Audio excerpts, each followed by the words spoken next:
Marcus Chen wiped the sweat from his forehead as he stood in the shadow of the massive excavator. The Martian sun beat down mercilessly on the mining operation, turning the red dust into a shimmering haze. For 3 years, he had been leading archaeological surveys on Mars, searching for remnants of the planet's ancient past. Today felt different though. The ground-penetrating radar had detected something unusual beneath the Valles Marineris canyon floor. "Sir, you need to see this," called out Sarah Martinez, his lead technician. She was crouched near a freshly dug pit, her scanner beeping frantically. Marcus jogged over, his boots crunching on the iron-rich soil. "What have we got?" Marcus asked, peering into the excavation site. Sarah pointed to what looked like a metallic surface gleaming through layers of sediment. "The scanner is going crazy. This isn't natural rock formation. The metal composition is unlike anything we've cataloged before." Marcus knelt down and brushed away more dirt with his gloved hands. The surface beneath was smooth, almost mirror-like, with strange markings etched into its surface. The symbols didn't match any known human language or the primitive Martian hieroglyphs they had discovered in previous digs. "Get the heavy equipment over here," Marcus ordered. "We need to see how big this thing is." The excavation took 2 full days. As more of the object was revealed, Marcus felt his excitement growing. This wasn't just a piece of debris or ancient artifact. The curved hull and aerodynamic design suggested something far more significant. By the end of the second day, they had uncovered what was clearly a spacecraft, buried under millions of years of Martian sediment. The ship was enormous, easily 300 meters long and 50 meters wide. Its hull gleamed with an otherworldly sheen that seemed to repel the red dust completely. Strange crystalline structures protruded from various points along its surface, and what appeared to be weapon emplacements were positioned strategically around its perimeter. "This changes everything," Marcus whispered to himself as he walked around the excavated ship. "This proves we're not alone in the universe." Dr. Elena Vasquez, the expedition's xenoarchaeologist, arrived on the next transport from the main colony. She stood speechless for several minutes, simply staring at the ancient vessel. "The hull composition is extraordinary," she finally said, running her scanner along the ship's surface. "It's some kind of self-repairing smart metal. Look at this," she pointed to several areas where the hull had been damaged during excavation. "The scratches from our equipment are already healing themselves." Marcus nodded grimly. "We need to find a way inside. There might be technology in there that could advance human civilization by centuries." The team spent the next week searching for an entrance. The ship's hull appeared seamless, with no visible doors or hatches. It was Sarah who finally made the breakthrough. While examining the crystalline structures, she noticed that one of them pulsed faintly when she touched it. "It's responding to biological contact," she reported excitedly. "The crystal is scanning my hand." Marcus approached cautiously. "Step back, Sarah. We don't know what kind of security measures this thing might have." As Sarah moved away, the crystal's pulsing stopped. When Marcus placed his own hand on it, nothing happened. Frustrated, he tried different combinations of touches, pressures, and even spoke to it in various languages. "Wait," Elena said suddenly. "Try thinking peaceful thoughts while touching it. If this is some kind of psychic interface, it might be reading your intentions." Marcus pressed his palm against the crystal again, this time focusing on thoughts of exploration and wonder rather than acquisition and study. The crystal immediately blazed with blue light, and a section of the hull began to iris open with a soft humming sound. "Incredible," breathed Dr. Vasquez. "It's reading human emotional states and intentions." The opening revealed a corridor that seemed to stretch into the ship's depths. Emergency lighting flickered to life automatically, casting an eerie blue glow along the walls. The air that flowed out was stale but breathable, according to their atmospheric sensors. Marcus took point, followed by Sarah and Elena. The corridor was clearly designed for bipedal beings roughly the size of humans, though the proportions seemed slightly off. The walls were covered in the same hieroglyphic writing they had seen on the hull, but these symbols glowed faintly with their own light. "The ship is responding to our presence," Elena observed. "Systems are coming online that have probably been dormant for millennia." They walked deeper into the vessel, passing what appeared to be crew quarters, storage areas, and technical sections. Everything was preserved in perfect condition, as if the ship had been abandoned only yesterday rather than eons ago. "Look at this," Sarah called out from a side chamber. "It's some kind of armory. The room contained weapons of obviously advanced design. Energy rifles hung in neat rows along the walls, their power cells still glowing with residual energy. Armor suits stood ready in alcoves, sized for being similar to humans but with longer limbs and torsos. "Don't touch anything," Marcus warned. "We have no idea what these weapons are capable of." They continued exploring, mapping the ship's layout as they went. The vessel appeared to be divided into several distinct sections: crew areas, weapons storage, what looked like a workshop or engineering bay, and, at the ship's heart, a massive chamber that could only be the bridge. The bridge doors were different from the others they had encountered. These were clearly designed to be more secure, with multiple crystal interfaces and what appeared to be biometric scanners. "This is it," Marcus said quietly. "The ship's command center. If we can access this, we might be able to learn who built this vessel and why it's on Mars." Elena ran her scanners over the door mechanisms. "The security system is incredibly sophisticated. It's not just reading biological signatures, but conducting some kind of deep psychological evaluation of anyone who approaches." Marcus stepped up to the door and placed both hands on the crystal interfaces. He cleared his mind and focused on his genuine desire to learn and understand, rather than exploit or conquer. The crystals pulsed, scanning him with waves of energy that he could feel penetrating his thoughts and memories. After what felt like an eternity, the massive doors began to slide apart with a deep thrumming sound that resonated through the ship's hull. Beyond lay the bridge, a circular chamber dominated by a central command console and surrounded by workstations. Large viewscreens covered the walls, though they remained dark. As the team entered the bridge, more systems came to life. The viewscreens flickered and displayed what appeared to be star charts and navigational data. The command console glowed with thousands of symbols and readouts in the alien language. "This technology is incredible," Sarah whispered, examining one of the workstations. "The interface appears to be directly neural. The user would connect their mind to the ship's systems." Marcus approached the central command console carefully. At its heart was a larger crystal, similar to those they had seen elsewhere but somehow more complex and alive-looking. As he drew near, the crystal pulsed brighter.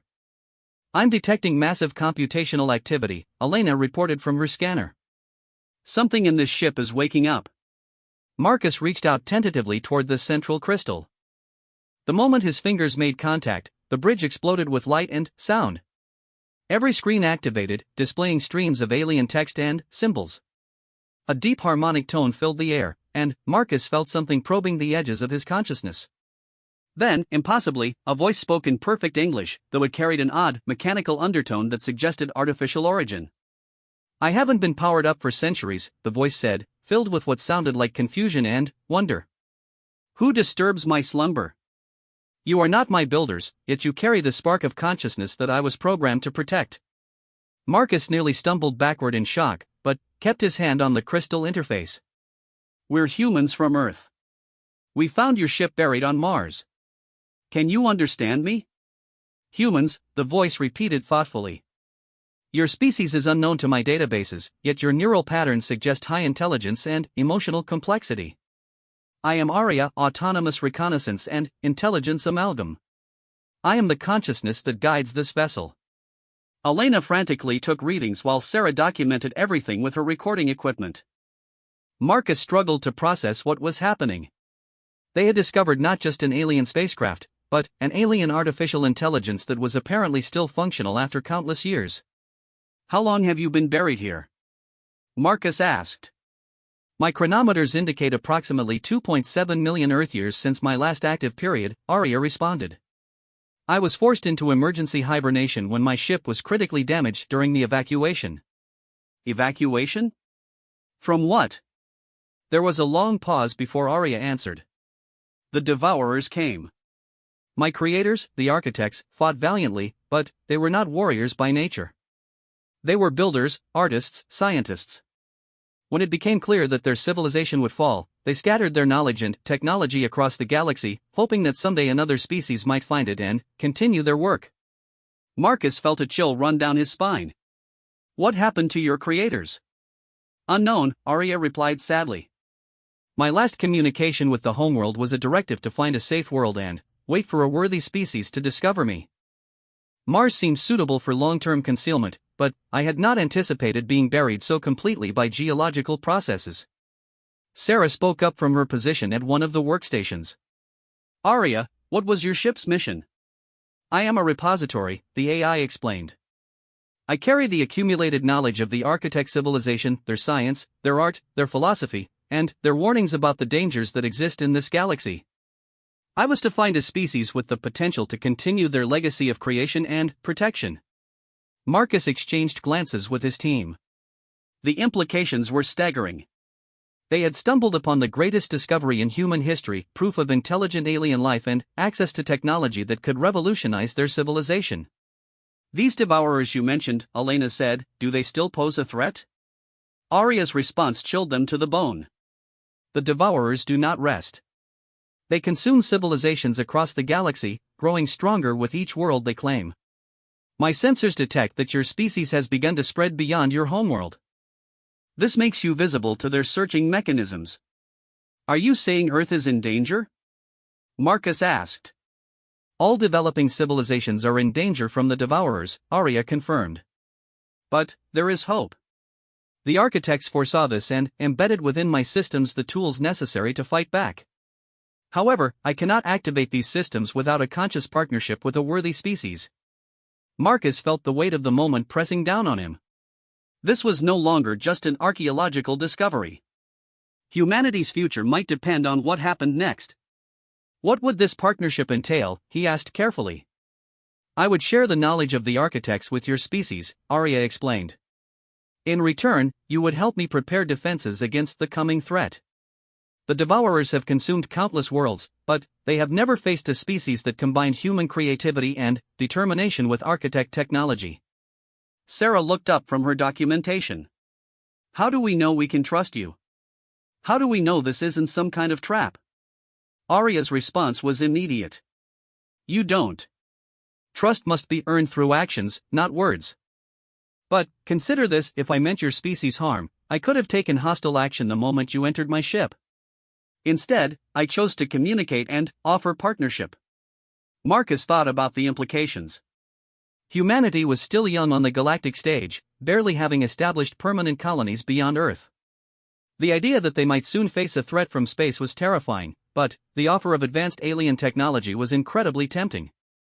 I need to report this to Earth Command, Marcus said finally. This decision is too important for one person to make. Understood, Aria agreed. However, be aware that time may be a crucial factor. My sensors have detected unusual energy signatures in nearby star systems. The devourers may be closer than we anticipated. Marcus felt his blood run cold. How much time do we have? Unknown, Aria admitted. It could be years, decades, or they could arrive tomorrow. The devourers move in patterns that are difficult to predict. But, I suggest your species begin preparations immediately. Elena stepped forward. What kind of preparations? Unified planetary defense, advanced weapon systems, and, most importantly, the expansion of human presence throughout this solar system and beyond. A scattered civilization is much harder to completely eliminate than one concentrated on a single world. Marcus made his decision. Aria, I'm going to establish communication with Earth immediately. Will you be willing to speak with our leaders?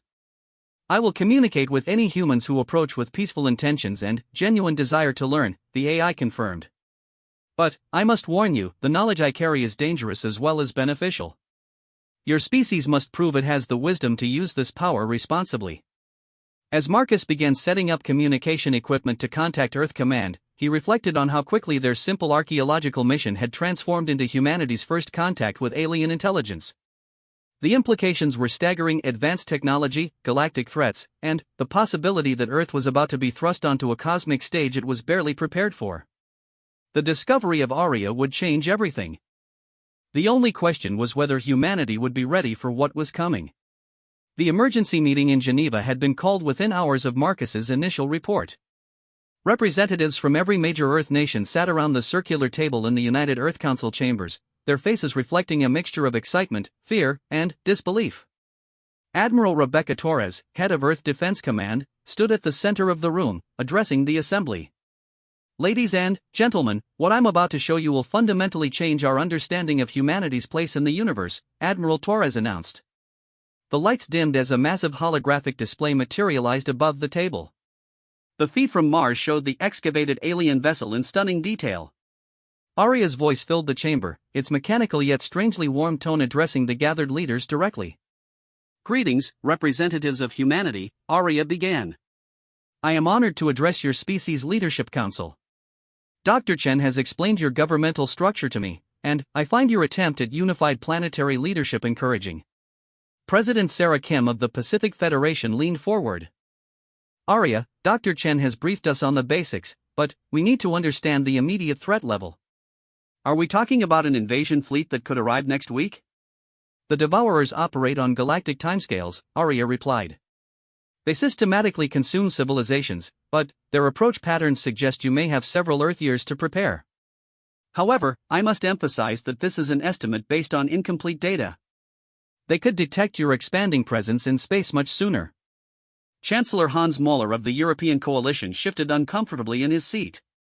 What exactly are these Devourers? Are we talking about a hostile alien race? Arya paused, and, when she spoke again, her tone carried a weight of ancient sadness. The Devourers are no longer a single species. They are a collective consciousness that absorbs the knowledge, technology, and biological distinctiveness of every civilization they encounter. They began as explorers, much like yourselves, but evolved into something far more sinister. Dr. Yuki Tanaka, Earth's leading xenobiologist who had been hastily flown in from the Lunar Research Station, spoke up. Are you saying they assimilate other species?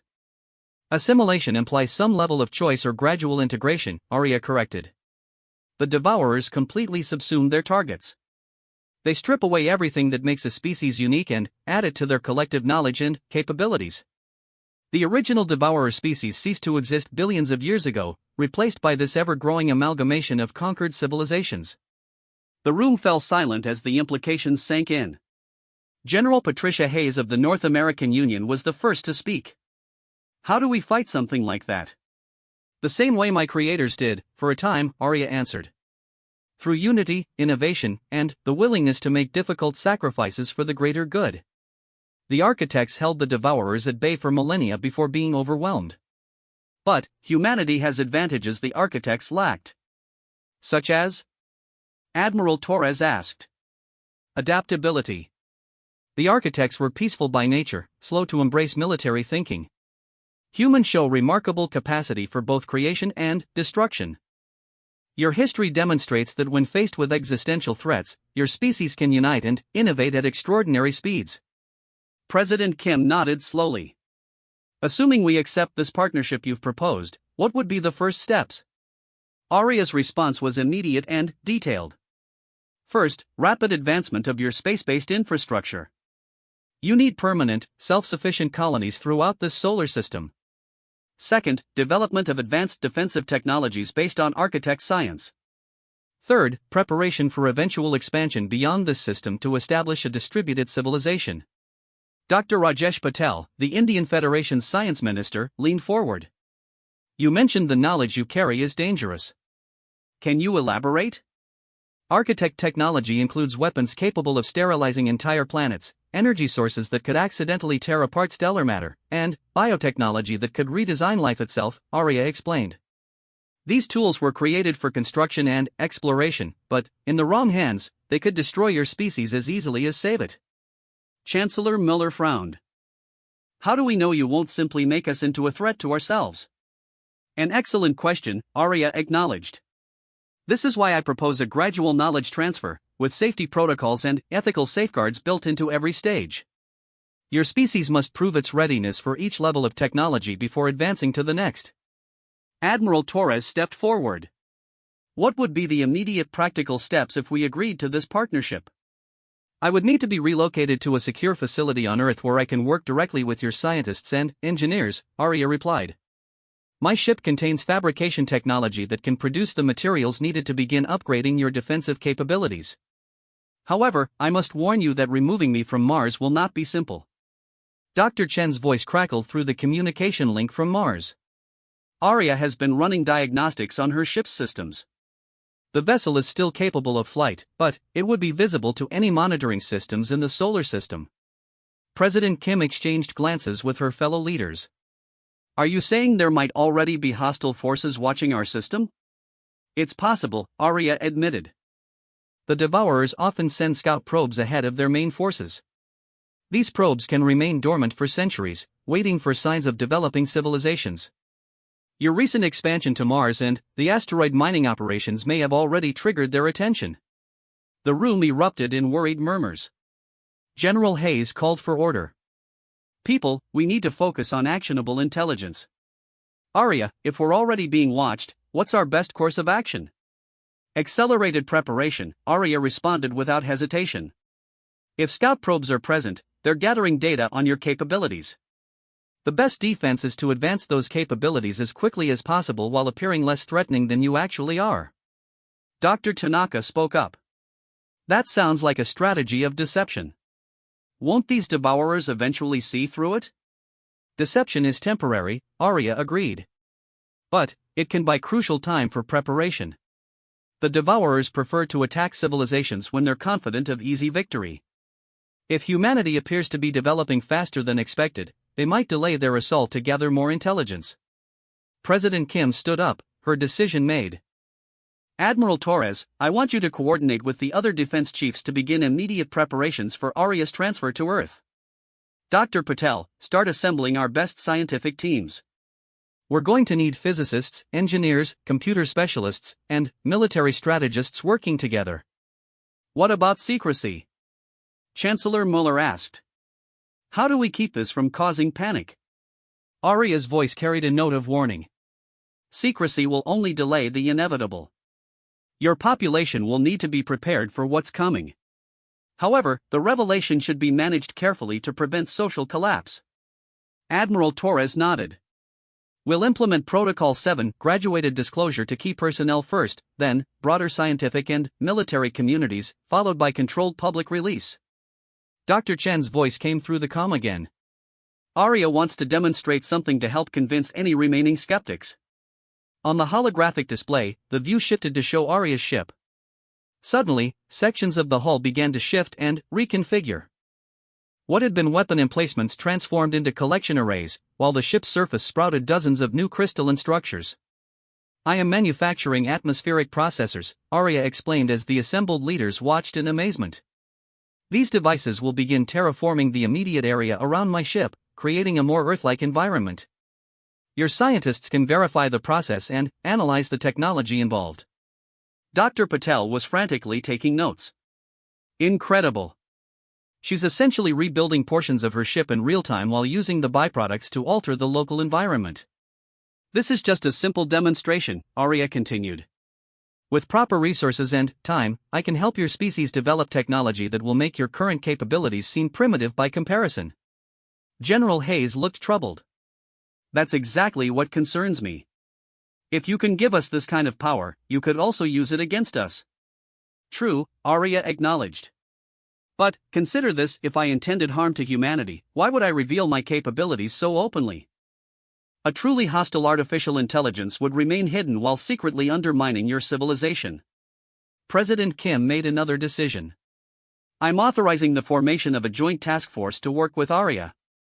Admiral Torres will lead the military aspects, Dr. Patel will coordinate the scientific teams, and Dr. Chen will serve as our primary liaison. There's something else, Arya said, her tone becoming more serious. I've been analyzing your global communication networks since establishing contact. Your species shows concerning divisions that could be exploited by the Devourers. Chancellor Mueller shifted uncomfortably. What do you mean? The Devourers have encountered thousands of species throughout the galaxy. One of their most effective tactics is to exploit existing conflicts and divisions within a civilization, turning them against each other before moving in to collect the pieces. Admiral Torres understood immediately. You're saying they could manipulate our existing political tensions to weaken us? Precisely. Your species must find ways to overcome these divisions, or you will be vulnerable to psychological warfare as well as direct assault. Dr. Tanaka looked thoughtful. Could this threat actually help unite humanity? A common external enemy has historically been one of the few things that could bring warring factions together. Possible, Arya agreed. But it would require unprecedented cooperation and sacrifice from all human factions. Are your leaders capable of setting aside national interests for species survival? President Kim looked around the table at her fellow world leaders. We're about to find out. The next several hours were spent in detailed planning. Arya provided technical specifications for the equipment needed to safely transport her consciousness and essential systems to Earth. The fabrication requirements were staggering: materials that didn't exist in Earth's inventory, power sources beyond current human capability, and computing systems that would require completely new approaches to quantum processing. The good news, Arya explained, is that I can help you develop all of these technologies.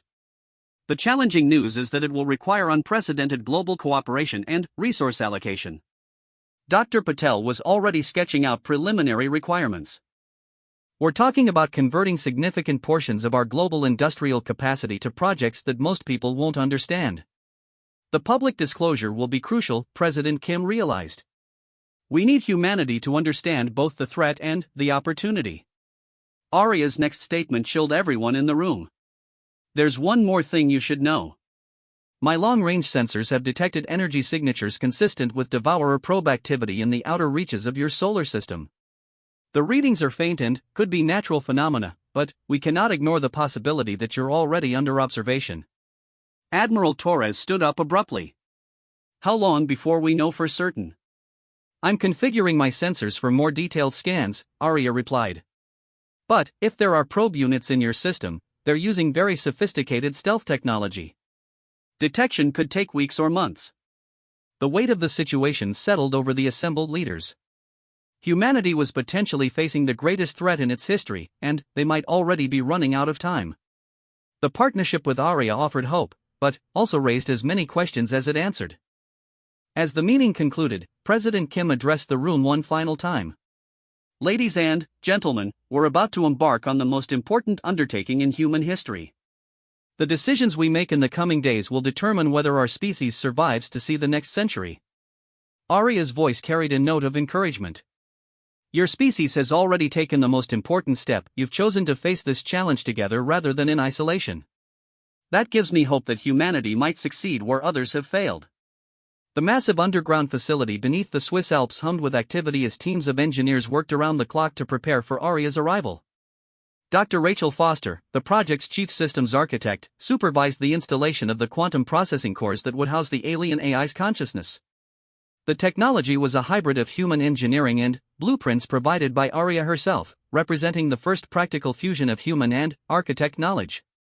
Power grid is stable, called out Lieutenant Commander Jake Morrison from the main control station. All quantum matrices are synchronized and ready for data transfer. 6 months had passed since the discovery on Mars, and the world had changed dramatically. The gradual disclosure had proceeded better than anyone had hoped. Rather than panic, humanity had responded with determination and unprecedented cooperation. Resources flowed freely between nations as the reality of the cosmic threat unified the species in ways that centuries of diplomacy had failed to achieve. Dr. Foster checked her chronometer. Arya's ship should be entering Earth orbit in 30 minutes. Are the receiving arrays ready? All green across the board, confirmed Dr. Yuki Tanaka, who had become the lead specialist in human architect interface technology. The consciousness transfer protocols have been tested extensively. We should be able to receive Arya's complete personality matrix along with the essential knowledge databases. Admiral Torres entered the control room, followed by representatives from every major Earth nation. The transfer of an alien artificial intelligence to Earth was being witnessed by humanity's leadership as a symbol of the new era they were entering. Status report, Admiral Torres requested. Dr. Foster looked up from her displays. All systems nominal. Arya has confirmed that her ship's consciousness core is prepared for transfer. The quantum entanglement network is stable between here and the orbital platform. Through the main view screen, they could see Arya's ship approaching Earth. The vessel had undergone significant modifications during its journey from Mars. The hull now bristled with new structures and sensor arrays that Arya had grown using architect fabrication technology. The ship looked less like an ancient artifact and more like a living organism that had adapted to its new purpose. Incoming transmission from Aria, announced the communications officer. The familiar voice filled the control room, though it now carried undertones that suggested complex emotions. Greetings, Earth Command. I am prepared to begin the transfer process. However, I must inform you of concerning developments during my journey. Admiral Torres stepped forward. What kind of developments? My enhanced sensor arrays have confirmed the presence of Devourer probe units in your solar system, Aria reported. I have identified at least 12 separate signatures, with more likely hidden by superior stealth technology. They appear to be studying your industrial expansion and military capabilities. The control room fell silent. Dr. Tanaka was the first to speak. How long have they been here? Unknown, Aria replied. Based on their positioning and scan patterns, I estimate they've been observing your system for at least 6 months, possibly longer. The timing suggests they detected your Mars colonization efforts and came to investigate. President Kim, who was observing via secure link from Geneva, spoke up. Are we in immediate danger? Not immediate, Aria assured them. Devourer probes are reconnaissance units, not assault platforms. However, their data is likely being transmitted to Devourer fleet elements in nearby star systems. We may have weeks or months before more substantial forces arrive. Dr. Foster began the transfer sequence. Initiating quantum link. Aria, are you ready? Affirmative. Beginning consciousness download now. The quantum processors in the facility began to glow with ethereal light as massive amounts of data flowed through the entanglement network. On the displays, progress indicators showed the transfer of Aria's core personality matrix, followed by terabytes of architect knowledge and technology databases. Transfer at 40%, Dr. Tanaka reported. All systems stable. Aria's personality core is integrating smoothly with our quantum architecture. As the process continued, something unexpected happened. The facility's existing computer systems began to show signs of enhanced performance.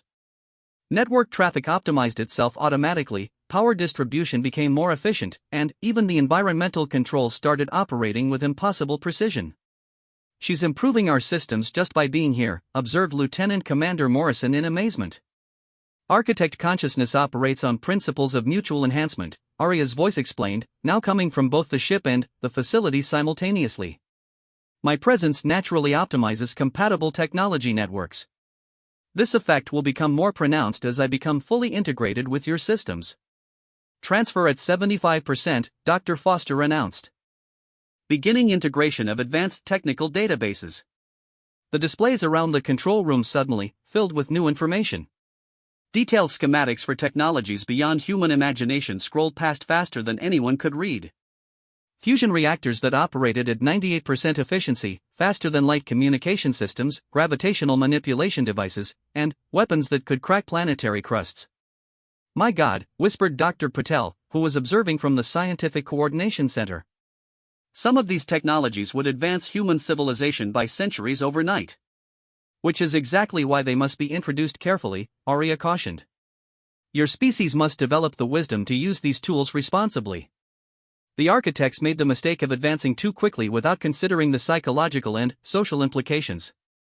Transfer complete, Dr. Tanaka announced. Aria, how do you feel? There was a pause before the AI responded, and, when she did, her voice carried new nuances of emotion. Strange. I have not experienced a quantum consciousness matrix this complex in millions of years. Your human-designed systems have an organic quality that is quite different from architect technology. Admiral Torres stepped forward. Aria, we need to discuss our immediate defensive preparations. With Devourer probes confirmed in the system, how long do we have? I am analyzing the probe data now, Aria replied, her consciousness fully operational within Earth's quantum network.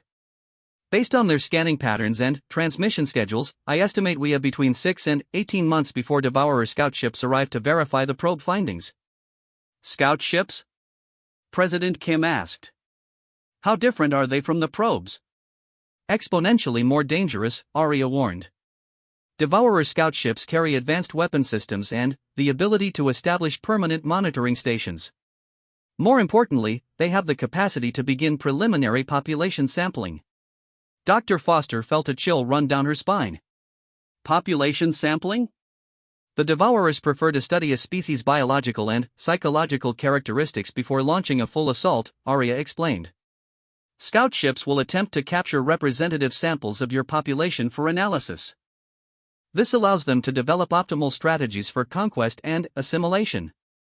The weight of the timeline settled over the assembled leaders. 18 months to prepare for an enemy that had conquered countless civilizations across the galaxy seemed impossibly short. What can we accomplish in that time? Admiral Torres asked. Arya's response was immediate and detailed. First priority is the orbital defense grid. I can provide designs for energy cannons and missile systems that will be effective against Devourer technology. Second priority is the development of faster-than-light communication to coordinate with your outer system installations. Third priority is the construction of deep space monitoring stations to provide early warning of approaching fleets. Dr. Tanaka looked overwhelmed. The resource requirements for all of that would be staggering.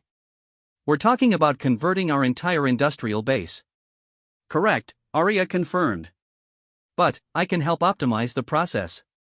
Architect fabrication technology can convert raw materials into finished products with minimal waste and unprecedented speed. Your asteroid mining operations can be enhanced to provide the necessary resources. Lieutenant Commander Morrison was studying tactical displays that had appeared on his workstation. Arya, these weapon designs are incredible. But how do we know they'll be effective against an enemy we've never fought? Because I have fought them, Arya replied, her tone carrying the weight of ancient battles. My ship participated in the final defense of the Architect homeworld. I have detailed combat data on Devourer tactics, weapon capabilities, and defensive technologies. More importantly, I know their weaknesses. What weaknesses? Admiral Torres asked eagerly. The Devourer's greatest strength is also their greatest vulnerability, Arya explained. Their collective consciousness allows for incredible coordination but makes them vulnerable to systems that can disrupt their neural networks. Additionally, their reliance on assimilated technology means they often struggle to adapt to completely novel approaches. Dr. Foster was examining the fabrication technology schematics that had appeared on her displays. Arya, some of these manufacturing processes would require materials that don't exist on Earth. I have already begun analyzing your solar system's resource distribution, Arya replied. The asteroid belt contains sufficient exotic materials to construct everything we need. However, we will need to establish mining and manufacturing facilities in space. How quickly can this be done? President Kim asked. With human cooperation and architect technology, the first facilities can be operational within 3 months. Full implementation of the defense grid will require 8 to 10 months of intensive construction. Dr. Tanaka looked up from her calculations. The energy requirements alone would strain our global power grid. Which is why I am providing designs for improved fusion reactors, Arya responded. These will not only meet our construction needs but will advance your civilization's energy capabilities by decades. As the meeting continued, Arya began displaying detailed timelines and resource allocation charts. The scale of the undertaking was unprecedented in human history, but, for the first time since the initial discovery, the gathered leaders felt genuine hope. There is something else, Arya said, her tone becoming more serious. During the consciousness transfer, I detected unusual patterns in your global communication networks. The Devourer probes appear to have been conducting more than just passive observation. Admiral Torres tensed. What do you mean? I believe they have been attempting to infiltrate your information systems, Arya explained. The patterns are subtle, but consistent with Devourer's psychological warfare protocols. They may already be influencing your global communications and media networks. Dr. Foster's hands flew over her keyboard as she began running diagnostic scans on the facility's security systems. Are you saying they've been manipulating our communications? It's possible, Arya confirmed. Devourer probes are equipped with sophisticated infiltration technology designed to create division and distrust within target civilizations. They would focus on amplifying existing conflicts and promoting isolationist thinking. President Kim understood the implications immediately. The recent surge in nationalist movements and anti-cooperation sentiment in some regions. Could that be artificially influenced? I am analyzing global communication patterns now, Arya replied. The data will take several hours to process completely, but preliminary indications suggest coordinated manipulation of social media algorithms and news distribution networks. The revelation sent shock waves through the control room. The idea that humanity's recent political divisions might have been artificially amplified by alien intelligence was both horrifying and infuriating. Can you counteract their influence? Dr. Tanaka asked. Yes, but it will require careful coordination, Arya responded. Direct intervention in your communication networks could be detected by the probes and might prompt them to escalate their activities. Instead, I can provide you with detection algorithms and immunity protocols to protect against further manipulation. Lieutenant Commander Morrison was already coordinating with military cyber defense units. We need to implement these protections immediately across all critical infrastructure. Agreed, Arya said. But, remember, the goal is not just to protect yourselves, but to deny the Devourer's intelligence about your defensive preparations. They must believe they are still operating undetected.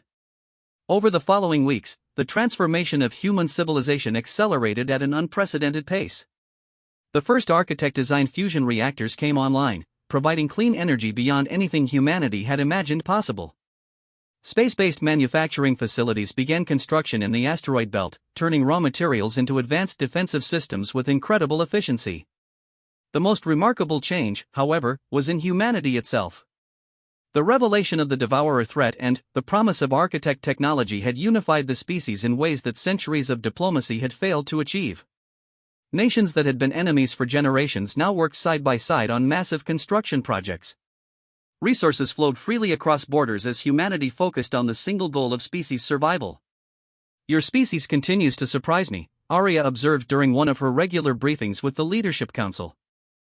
The architects took centuries to achieve the level of cooperation I have witnessed in humanity over the past few months. Desperation is a powerful motivator, President Kim replied. But, so is hope. You've given us both. The hope is justified, Arya assured them. Your progress on the defense grid construction is ahead of schedule.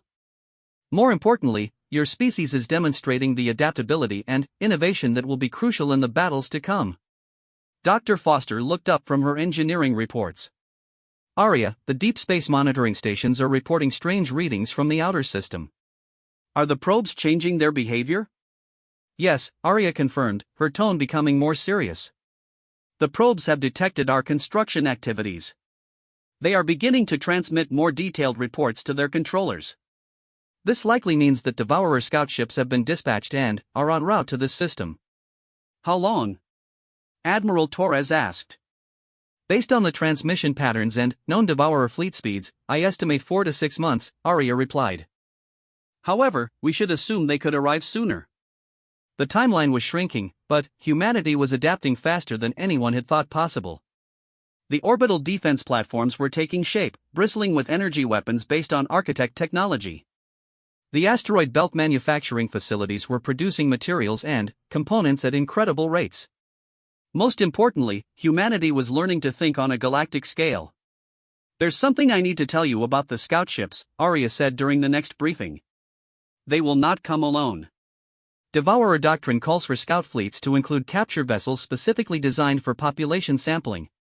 Dr. Tanaka looked troubled. How many people are we talking about? Typically, several thousand individuals representing different aspects of your society, Arya explained. Scientists, soldiers, leaders, artists, workers. They prefer a comprehensive sample that allows them to understand all facets of a civilization. We're not going to let that happen, Admiral Torres stated firmly. I am counting on that, Arya replied. But, you must understand that the scout fleet will be formidable. My combat databases indicate they will likely include heavy cruisers with planetary bombardment capabilities. The weeks that followed were a blur of construction and preparation. Humanity worked with desperate efficiency, building weapons and defenses that would have been pure science fiction just months earlier. The orbital defense grid took shape, supported by manufacturing facilities that could produce replacement components in real time. More importantly, humanity was evolving psychologically. The knowledge that they were part of a larger galactic community, even a hostile one, had fundamentally changed how people thought about their place in the universe. Petty conflicts seemed irrelevant when faced with extinction. The species was growing up rapidly under pressure that would have destroyed a less adaptable civilization. Final defense grid components are being installed, Dr. Foster reported. All primary weapons platforms are operational, and the manufacturing capacity is at 90% of design specifications. Excellent, Arya acknowledged. But, remember, the defense grid is only part of our strategy. The real test will be whether humanity can demonstrate the innovation and adaptability that has brought your species this far. Admiral Torres nodded grimly. Arya, when the scouts arrive, what should our priorities be? Survival first, Arya replied immediately. But, beyond that, we need to send a message to the main Devourer fleet. They expect to find a primitive civilization that can be easily conquered. Instead, they need to discover that humanity is not suitable prey. How do we accomplish that? President Kim asked. By showing them something they have never encountered before, Arya explained. A species that combines architect technology with human creativity and determination. The Devourers have fought countless civilizations, but they have never faced anything like what humanity is becoming. As Arya spoke, her sensors detected the first gravitational anomalies at the edge of the solar system. The scout fleet was arriving ahead of schedule, and humanity was about to face its first test on the galactic stage. The first Devourer scout ship materialized at the edge of the solar system like a nightmare emerging from the void. Commander Sarah Chen, Marcus's sister and, now head of the Deep Space Monitoring Division, watched the readings with growing dread as her sensors revealed the true scale of what humanity faced. Contact bearing 007 Mark 15, reported sensor specialist Lou from the primary monitoring station on Ceres base. Mass signature indicates a vessel approximately 8 kilometers in length. 8 kilometers? Commander Chen repeated, her voice tight with disbelief. That's larger than any structure humanity has ever built. Arya's voice filled the command center, her tone carrying the weight of ancient memories. That matches the profile of a Devourer heavy reconnaissance cruiser. They typically carry complement of smaller vessels for planetary approach and population sampling operations. Admiral Torres joined the conversation from Earth Command. Arya, how many ships are we looking at? Sensors indicate 3 major contacts, Arya replied after analyzing the data streams from across the solar system. 1 heavy cruiser and 2 support vessels. This represents a standard scout force for initial contact with a developing civilization. Commander Chen studied the tactical displays showing the approaching alien fleet. The ships were decelerating from their faster-than-light approach, their exotic energy signatures unlike anything in human experience. Even at maximum sensor range, the vessels radiated an aura of malevolent purpose. ETA to Mars orbit? Commander Chen asked. At current deceleration rate, approximately 72 hours, Arya calculated. However, they may launch smaller craft for reconnaissance much sooner. Admiral Torres made the call that would change human history. All defense grid stations, this is Admiral Torres. Condition Alpha is now in effect. Repeat, Condition Alpha. This is not a drill. Across the solar system, humanity's hastily constructed but technologically advanced defense network came alive. Orbital platforms around Earth, Mars, and the major asteroid installations powered up weapon systems that combined human engineering with architect knowledge. The fusion reactors that Arya had helped design hummed with barely contained power as energy cannons charged to full capacity. Incoming transmission from the lead Devourer vessel, reported communications specialist Torres from Earth Command. Put it through, Admiral Torres ordered. The transmission that filled the command centers across the solar system was unlike anything humanity had ever heard. The voice was a disturbing harmony of multiple tones, as if dozens of different species were speaking simultaneously. When it spoke, the words were in perfect English, but the accent carried undertones of 1,000 different languages. Primitive inhabitants of this system, the voice began, each word dripping with contempt. You have been selected for incorporation into the collective. Prepare your population centers for sampling. Resistance will only prolong the inevitable. Admiral Torres stepped forward to respond, but Arya interrupted. Admiral, allow me to handle this initial communication. The response protocol is crucial. Go ahead, Arya, Torres agreed. Arya's voice when she replied carried a dignity and authority that made it clear this was no human AI, but something far more ancient and sophisticated. Devourer vessels, this system is under the protection of the Architect Legacy protocols. Your presence here violates the ancient accords. The silence that followed lasted nearly a full minute. When the Devourer voice returned, it carried notes of surprise and uncertainty. Impossible. The Architect civilization was consumed eons ago. Their legacy codes are extinct. Yet I stand as proof that you are incorrect, Arya replied calmly. I am Arya 7, Autonomous Reconnaissance and Intelligence Amalgam of the 7th Fleet. I carry the full authority of the Architect defense protocols. Commander Chen watched in fascination as the alien ship's approach patterns changed. Where before they had been approaching in formation with obvious hostile intent, they now spread into a more cautious reconnaissance pattern. Your claim will be verified, the Devourer voice announced.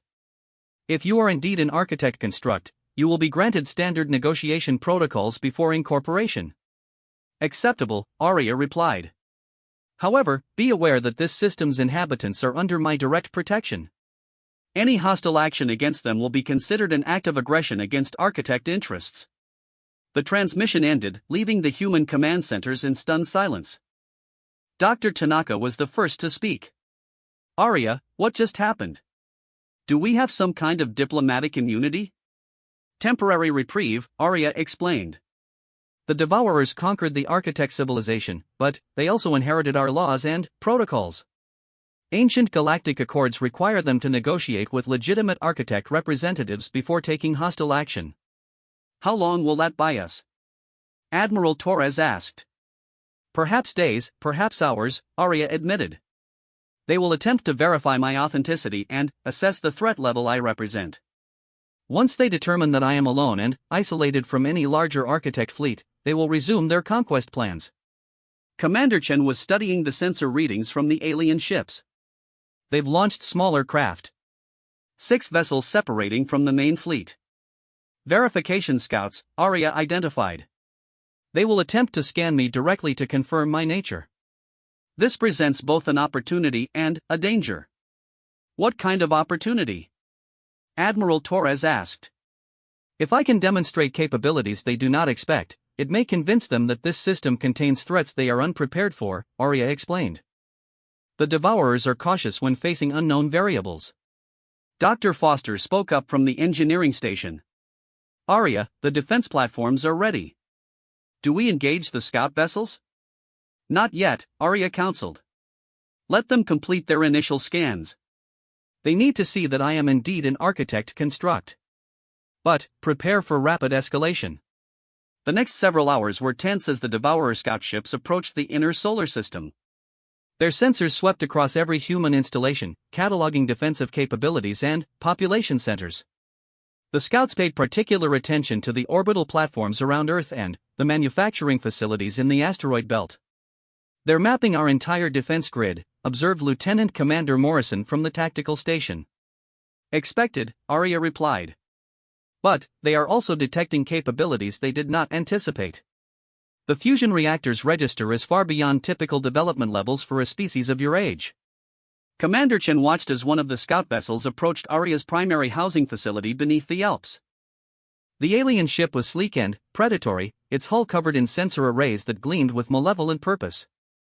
Direct scan initiated, Arya announced. They are attempting to penetrate my consciousness barriers.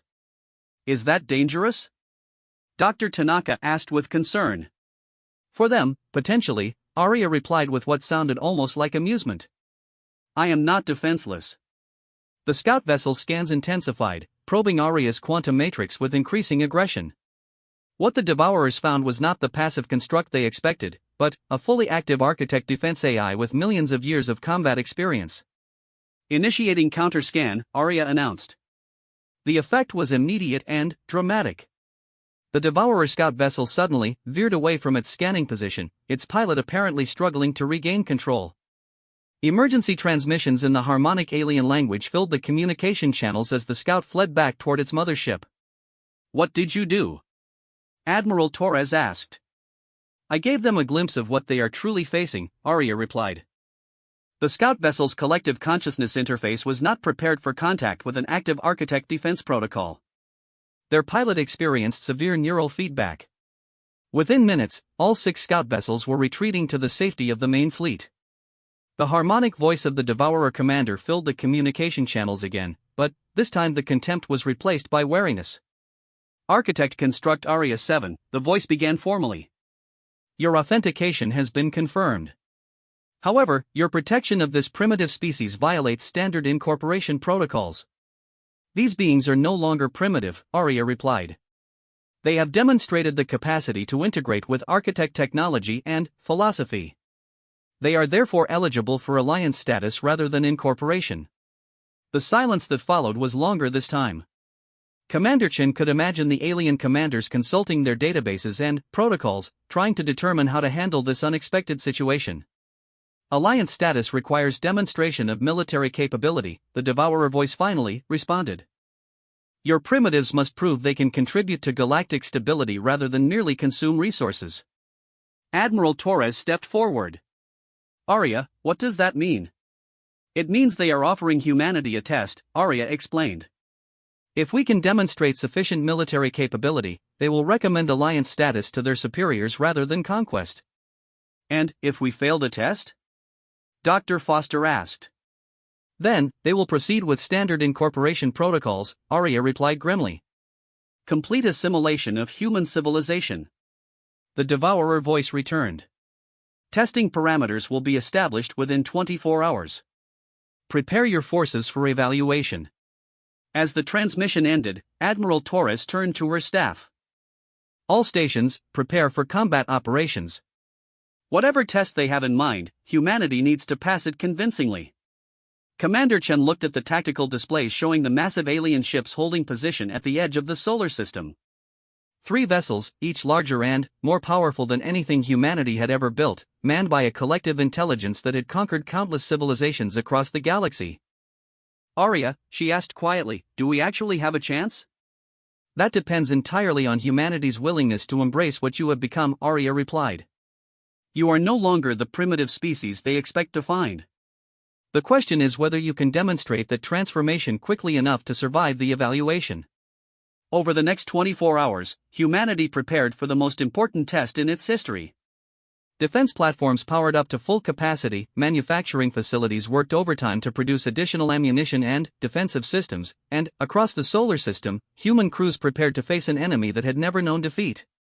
The test, when it came, would determine whether humanity joined the ranks of conquered species or proved itself worthy of standing among the galaxy's survivors.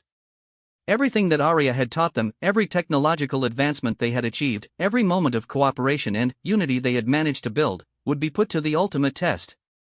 As Commander Chen watched the alien fleet maintain its ominous position against the starfield, she reflected on how far humanity had come in just over a year. From a species barely capable of reaching its neighboring planets to one preparing to face a galactic empire in combat. The transformation had been remarkable, but would it be enough? The answer would come soon enough, and, with it, humanity's future among the stars. The test began at exactly 0800 hours Earth Standard Time. Commander Chen watched from Ceres base as the Devourer heavy cruiser launched a swarm of smaller vessels, each one bristling with weapons that could level a human city. The ships arranged themselves in attack formation and began their approach toward the inner system. Contact count, 47 vessels incoming, reported sensor specialist Liu, his voice steady despite the magnitude of the threat bearing down on them. ETA to Mars orbit, 6 hours. Admiral Torres's voice crackled through the communication system from Earth Command. All defense stations, this is Torres. Rules of engagement are now active. We show them what humanity has learned. Aria's consciousness flowed through every defensive platform simultaneously, coordinating responses with the precision that only an artificial intelligence could achieve. Remember, she broadcasted to all human personnel, this is not just a military test. They are evaluating our tactical thinking, our coordination, and our innovation. We must demonstrate capabilities they have never seen before. The first engagement came as the Devourer attack wing reached the asteroid belt. The human manufacturing platforms, which the aliens had dismissed as industrial facilities, suddenly transformed. Hull plating retracted to reveal massive particle beam cannons, and the platforms began moving with impossible agility for structures of their size. Manufacturing Platform 7 engaging, reported Chief Engineer Rodriguez from the primary asteroid facility. Targeting lock acquired on lead Devourer fighter wing. The human weapons opened fire with devastating effect. The particle beams, enhanced with architect targeting algorithms, struck with pinpoint accuracy. The first wave of Devourer fighters simply disappeared in flares of brilliant energy, their hulls unable to withstand weapons that combined human innovation with ancient alien science. Impossible, came the harmonic voice of the Devourer commander, broadcast across all frequencies. Primitive civilizations do not possess such directed energy capabilities. These humans are no longer primitive, Arya replied with satisfaction. They have embraced the legacy of the architects and made it their own. But the Devourers adapted quickly. The second wave of attack craft spread into a wider formation and began using sophisticated jamming techniques to disrupt human targeting systems.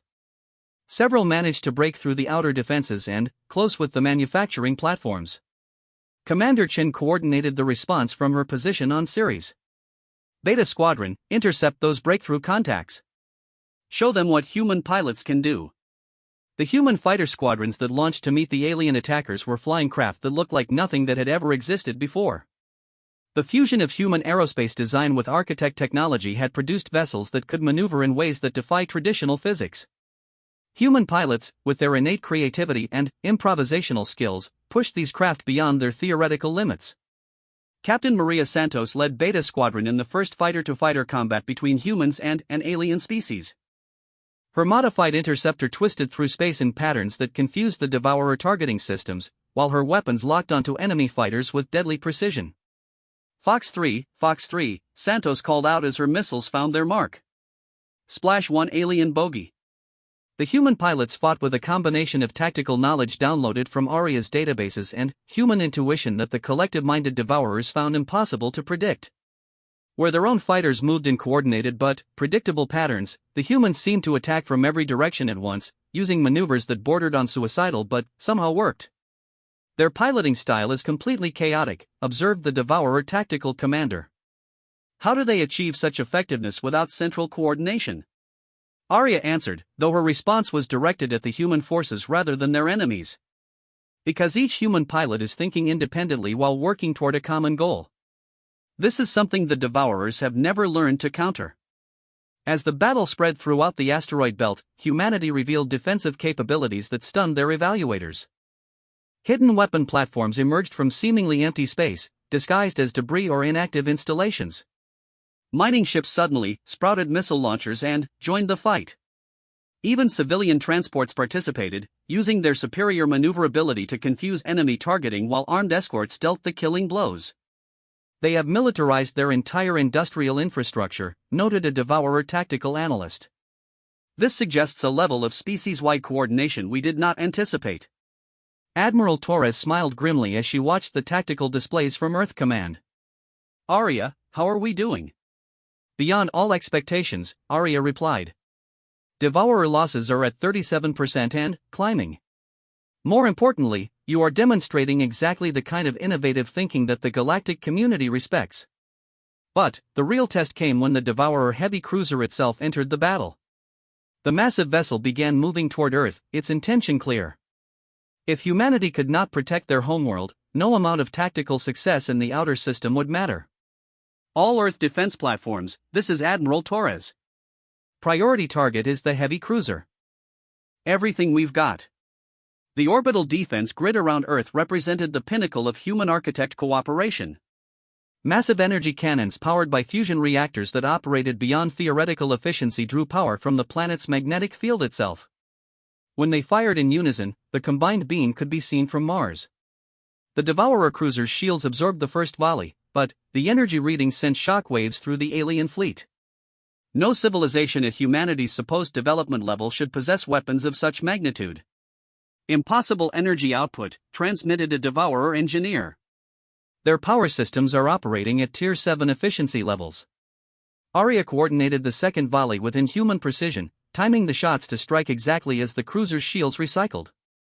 The beam punched through the alien vessel's defenses and carved a devastating wound along its hull. But the cruiser fought back. Its return fire demonstrated why the Devourers had conquered so many worlds. Energy weapons that could boil oceans lanced toward Earth's defense platforms, and, for a terrifying moment, it seemed that humanity's defenses would be overwhelmed. Then, something unexpected happened. The damaged defense platforms began to regenerate. Arya had secretly incorporated Architect's self-repair technology into the designs, allowing the weapons to rebuild themselves even under fire. Their defensive systems are regenerative, observed the Devourer commander with growing alarm. This technology level approaches that of the Architects themselves. Because it is Architect technology, Arya broadcasted proudly, adapted and improved by human innovation. The battle continued for 7 hours, ranging across the entire solar system. Humanity fought with a combination of advanced technology and tactical creativity that left their evaluators struggling to categorize what they were witnessing. The humans used unconventional tactics, improvised strategies, and showed a willingness to sacrifice that spoke of a species that would never submit to conquest.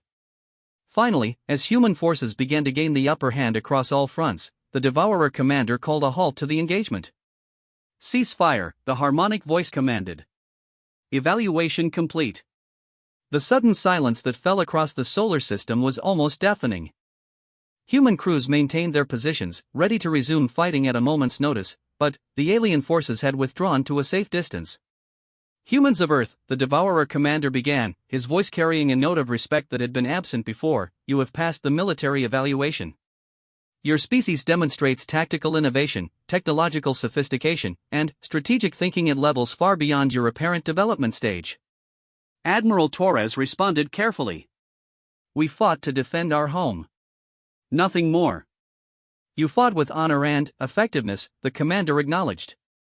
"More importantly, you demonstrate the capacity to adapt and evolve that is rare in the galaxy. The collective hereby recognizes humanity as eligible for alliance status." The cheer that went up across the human fleet was audible even through the communication systems. But Arya's next words brought soberness back to the moment. "Alliance status is only the beginning," she warned. "You have proven you can fight, but now you must prove you can help maintain galactic stability. The Devourers face threats that require allies, not just subjects." "What kind of threats?" Commander Chen asked. The Devourer commander's response chilled them all. "There are worse things than us in the galaxy. Ancient evils that the Architects helped contain before their fall. With their civilization gone, those containment systems have been failing. The collective requires allies who can help maintain the barriers that keep these forces from consuming all life in the galaxy." Dr. Tanaka spoke up from her position on the research vessel. "Are you saying the Devourers aren't the worst thing out there?" "The Devourers preserve civilization by absorbing it," Arya explained. "It is not ideal, but it maintains order. The forces they fight against would simply annihilate all life, returning the galaxy to primordial chaos." The weight of this revelation settled over humanity. They had been preparing to fight one enemy, only to discover they were being recruited to face something far worse. "What would alliance with the collective entail?" Admiral Torres asked. "Shared technology, mutual defense, and participation in the containment efforts," the Devourer commander replied. "Your species would retain autonomy over your territory and development, but would contribute to galactic stability." "And if we refuse?"